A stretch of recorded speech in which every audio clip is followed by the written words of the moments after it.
Hi cooking lovers, welcome to my channel. అందరూ బాగున్నారు కదా.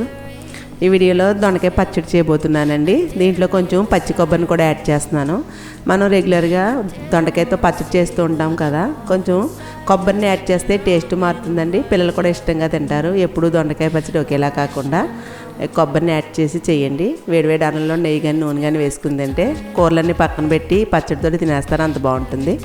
ఆలస్యం చేయకుండా ఈ దొండకాయ పచ్చడి తయారీ విధానం చూసేద్దామా.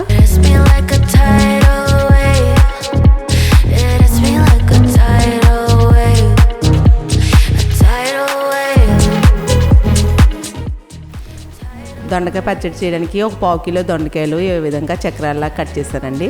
లైట్గా కలర్ వచ్చాయి దొండకాయలు. పచ్చడికి ఎలా ఉన్నా బాగానే ఉంటుంది. మనం ఫ్రై కానీ కర్రీ కానీ చేసుకుంటాం. అవి చేయడానికి వీలు లేనప్పుడు ఇలా కొద్దిగా కలర్ వచ్చినవి పచ్చడి చేసుకోవచ్చండి. దీన్ని పచ్చడి కోసం 1 టీ స్పూన్ చాయ్ మినపప్పు, 1/2 టీ స్పూన్ జీలకర్ర, 10 వెల్లుల్లి రేఖలు, 1/4 టీ స్పూన్ ఆవాలు, చిటికెడు మెంతులు, చిన్న నిమ్మకాయ సైజు చింతపండు, ఎండుమిర్చి ఒక 5-4 పచ్చిమిర్చి.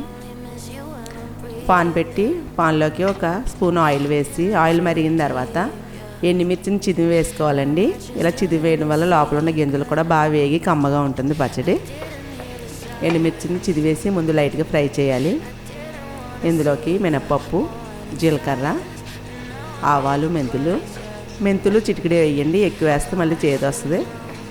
ఈ పచ్చడిలోకి మెంతుల ఫ్లేవర్ బాగుంటుంది. పచ్చిమిర్చిని కూడా కట్ చేసి వేసి ఇవన్నీ లో ఫ్లేమ్లో దోరగా వేయించాలి. ఎండుమిర్చి పచ్చిమిర్చి కలిపి చేస్తే పచ్చడి బాగుంటుందండి. ఇవన్నీ దోరగా వేయించిన తర్వాత ఒక ప్లేట్లో తీసేసుకోవాలి.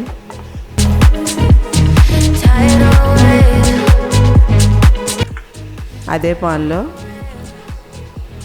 కొంచెం ఆయిల్ వేస్తున్నానండి.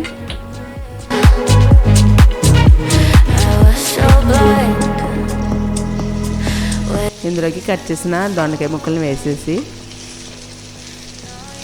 ఇవి త్వరగా మగ్గాలంటే ఇందులో ముందే ఉప్పు వేసేయాలండి. 1 టీ స్పూన్ సాల్ట్ వేస్తున్నాను, పసుపు చిటికెడు వేస్తున్నాను. ఈ పచ్చడికి కొంచెం ఎక్కువగా ఏమీ ఉప్పు పట్టదండి. టీ స్పూన్ కంటే కొంచెం తక్కువ వేసాను. ఒకసారి కలుపుకొని మూత పెట్టి లో ఫ్లేమ్లో మగ్గనివ్వండి. 4 నిమిషాలకి మగ్గేయండి దొండకాయ ముక్కలు. ఇవి బాగా ఎక్కువ మగ్గిపోవాల్సిన అవసరం లేదు. ఇందులోకి కొద్దిగా కొత్తిమీర కూడా వేస్తున్నాను. కొత్తిమీర కూడా వేసి చింతపండు చిన్న నిమ్మ సైజు తీసుకున్నానండి. చింతపండు అయితే ఎక్కువ పట్టదు ఈ పచ్చడికి. చింతపండును కూడా గింజలు కానీ ఉట్లు కానీ ఏమన్నా ఉంటే తీసేసి వేసి కలిపి మూత పెట్టి కొద్దిసేపు మగ్గనివ్వాలి. ఇంకో 2 నిమిషాలు మగ్గనిచ్చాను. కొత్తిమీర చింతపండు కూడా కొంచెం మగ్గిందండి ఆయిల్లో. ఇవన్నీ ఒక ప్లేట్లో తీసుకుని చల్లారిన తర్వాత మిక్సీలో పచ్చడి చేసేసుకోవడమే. మిక్సీ జార్లోకి ముందు వేయించిన పోపులు, ఎండుమిర్చి పచ్చిమిర్చి వేసుకుని కొద్దిగా పొడిలా చేయాలి. వెల్లుల్లి రేఖలు కూడా వేసేస్తున్నానండి, 10 వెల్లుల్లి రేఖలు. ఇవన్నీ పొడి చేసిన తర్వాత ఇందులోకి ప్లేట్లో తీసుకున్న దొండకాయ ముక్కలు ఉన్నాయి కదండి, ఇవి కూడా ఇందులో వేసేసుకోవాలి. వేసేసి కొబ్బరి తురుము వేస్తున్నాను. కొంచెమే వేయాలండి, 3 టేబుల్ స్పూన్లు ఉంటుంది. ఈ కొబ్బరి తురుమును కూడా ఇందులో వేసేసి కొంచెం కోర్సుగా మిక్సీ పట్టుకోవాలి. ఇదిగోండి ఈ విధంగా ముందు కోర్సుగా మిక్సీ పట్టిన తర్వాత కొంచెం బెల్లం వేస్తున్నాను. బెల్లం ఇష్టపడేవారైతే వేయండి, ఇష్టం లేకపోతే స్కిప్ చేసేయండి. 1 టేబుల్ స్పూన్ వాటర్ వేసి జస్ట్ 2 ఫాల్స్ ఇస్తే చాలు. మరి మెత్తగా ఉండకూడదు ఈ పచ్చడి. ఈ విధంగా రోట్లో రుబ్బినట్టు కోర్సుగా ఉండాలి. మీకు రోలు ఉంటే రోట్లోనే చేసుకోవచ్చండి, ఇంకా బాగుంటుంది.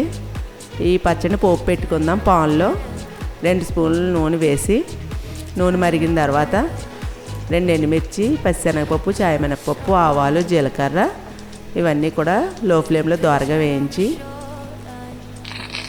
2 రెమ్మల కరివేపాకు కూడా వేయాలి. ఇవి కూడా వేగిన తర్వాత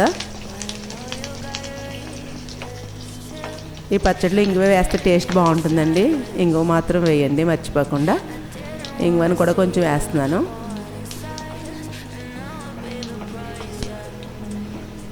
ఇవన్నీ కూడా దోరగా బాగా వేగిన తర్వాత స్టవ్ ఆఫ్ చేసేసి ఒక బౌల్లోకి దొండకాయ పచ్చడి తీసుకున్నాం కదా, ఈ పచ్చడిలో ఈ పోపులన్నీ వేసేసుకుని సర్వ్ చేసుకోవడమేనండి. పచ్చడి అయితే చాలా టేస్ట్గా ఉంటుంది. మనం ఎప్పుడు దొండకాయతో చేస్తూ ఉంటాము. ఇలాగా కొంచెం కొబ్బరిని కూడా యాడ్ చేసి చేయండి. టేస్ట్ అయితే చాలా బాగుంటుంది. వేడివేడి అన్నంలో తింటే మొత్తం అన్నం అంతా పచ్చడితో తినేస్తారు. ఈ దొండకాయ కొబ్బరితో పచ్చడి చేయండి. చేసి ఏ విధంగా కుదిరిందో కామెంట్ చేయండి. మీకు ఈ దొండకాయ పచ్చడి నచ్చితే లైక్ చేసి నన్ను సపోర్ట్ చేయండి. నా ఛానల్ ఇంతవరకు సబ్స్క్రైబ్ చేయకపోతే సబ్స్క్రైబ్ చేసి సపోర్ట్ చేయండి. బెల్ ఐకాన్ని యాక్టివేట్ చేయండి. నెక్స్ట్ వీడియోలో కలుసుకుందాం. It hits me like a tidal wave.